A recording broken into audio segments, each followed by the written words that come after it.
Now, one last disturbing feature of this starvation scam set up by this Spanish PayPal scammer Damien Sevilla was the fact that he somehow successfully managed to persuade me to set up a GoFundMe. This is even in spite of the fact he already had dozens of donors lured into his WhatsApp and TikTok accounts already donating him money fraudulently. He now had attracted more donors via me setting up a GoFundMe for him. Now the issue here is that I submitted all the evidence about this intended beneficiary, Hema Barbak, a Palestinian struggling with the hunger crisis in Gaza, without realising it was of course the Spanish PayPal scammer Damien Sevilla pretending to be Hema Barbak. And this then raised big questions as to how come GoFundMe were not able to rumble this scam or help me rumble this fraud in a whole month.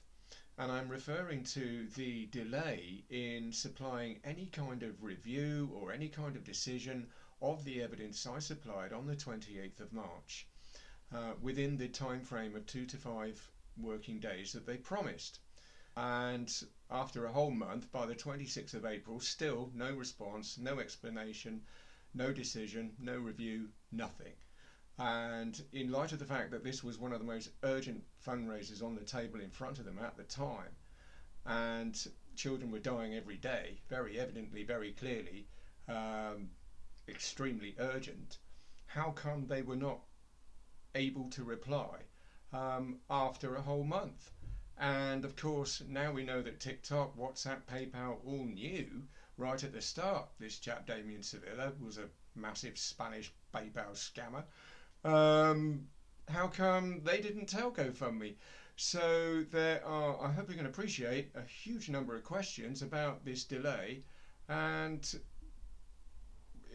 whether or not, of course, GoFundMe knew about this fraudster Damien Sevilla right from the start.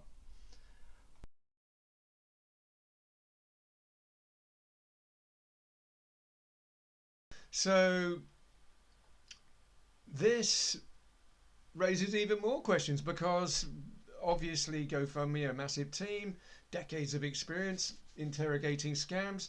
Obviously not all the submissions of GoFundMe are honest or straightforward. There's some kind of scam element or fraud element inside a percentage of them, and they have a team there for precisely that reason, to weed them out and find the honest ones.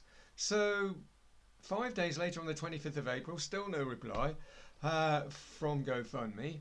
So I actually called called this WhatsApp number myself, only to receive no reply, which then prompted me to do a search on the dial code online, revealing that it was in fact Israeli. The +972 dial code at the front of the number was an Israeli dial code. Now, this is what led me to believe that Damien Sevilla was an Israeli scammer, before I realised he'd actually acquired or purchased this Israeli number from a dodgy provider online. And by the 26th of April, questions are raised over reasons GoFundMe team not able to rumble this scam after a whole month. And that again is a very legitimate question, because as I just said, they're a massive team with decades of experience of interrogating these types of scams and frauds. How come, in spite of they was being furnished with all the evidence, a massive wealth of evidence, and the telephone number, and everything that they need to rumble the scam, how come they were not able to do it after a whole month? When I did rumble it. I mean, that's the opposite, quite literally, of what should have happened. I have no experience of this type of fraud. I certainly don't have decades of experience, and I certainly don't have a big team behind me as well to help me. So I should have been the last one to rumble it, not the first.